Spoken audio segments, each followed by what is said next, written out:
Welcome everyone. I am Ty with Honda Front Neck. I got here with me Pat. What's going on with you, How you Pat? doing? How you doing? So we got the car show coming up June 29th, and this is the opportunity he won to feature his ride. Tell us more about your ride, Pat. Well, so it's a 1988 Mitsubishi Starion. It's got the original engine, but a lot's been done to it. Upgraded pistons. It has a balance shaft elite. It's got a 58 precision turbo. On coilovers, adjustable. There's a lot done to it. Got the little brawl on there to kind of give it that 80s, 90s feel. Yeah. It's a lot of time and money spent and just trying to keep it on the road. Yeah, I heard that. It's how many car shows would you say you put this car in? So I've probably been in, I'd say 20 plus. I've been to, so I won a lot at Import Face Off.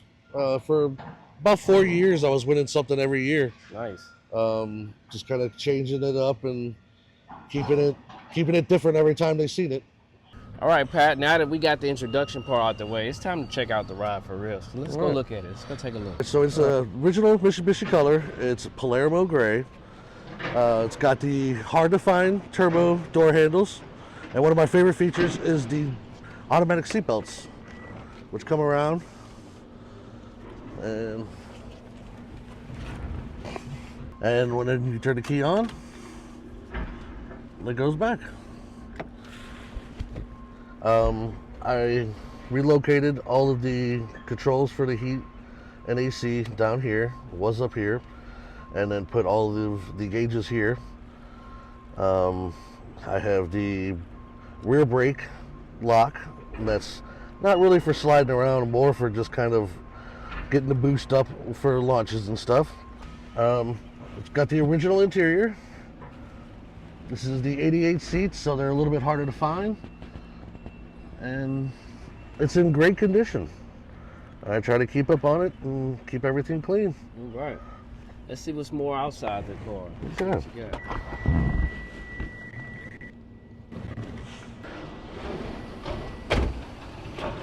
So again, we have the wheels are staggered. They're what they call an SHP package. All right. So the fronts are 8 inches wide and the back is 9.5 inches wide. How's the sound in here? Is the sound system pretty good? So it's not really, it's just original stock sound system, nothing really done to that. I really enjoy the sound of the engine and everything else going on. Yeah. The big turbo really spools up and is loud. The blow off is loud. Nice. So they badged a lot of these, also known as the Dodge and Chrysler Conquest. So the Mitsubishi Starions are harder to find. This one is actually one of 4,000 that they badged that year. They got less and less as it went. There's the 89 is the last year, and they only made 153 of those. Really? So. And what year or what made you want to even get this vehicle to? So when I was young, cutting grass, I seen one out in a field, and when I seen it, I really liked it. I went and I walked around it a lot and tried to buy it then. Couldn't afford it being young, and it was just one of those. I really, really wanted one for a long, long time. I liked the Conquest, but I really wanted the Starion because I knew they were harder to find. And 20 years later. Did you get it from? Did you get it locally, or did you have to travel to get it? So no, I did get it locally. It was here in North County. I bought it from a guy named Tony. He did a lot of work to it, and I've just really kind of maintained and kept up on it. He did a lot of good work. Nice. You got any other cars that you like to present in car shows, or any more in the future you want to? So I do have a collection. I have an 86 Celica Supra. Okay. That I have had since it was my second car. So there we go. It's going on 25 years now. That's one that I'm trying to get back onto show quality. I also have a Galant VR4 that is my autocross car. Okay. And then I have 2 more of these because once you buy one of these, you have to buy a parts car. You just have to. You have to.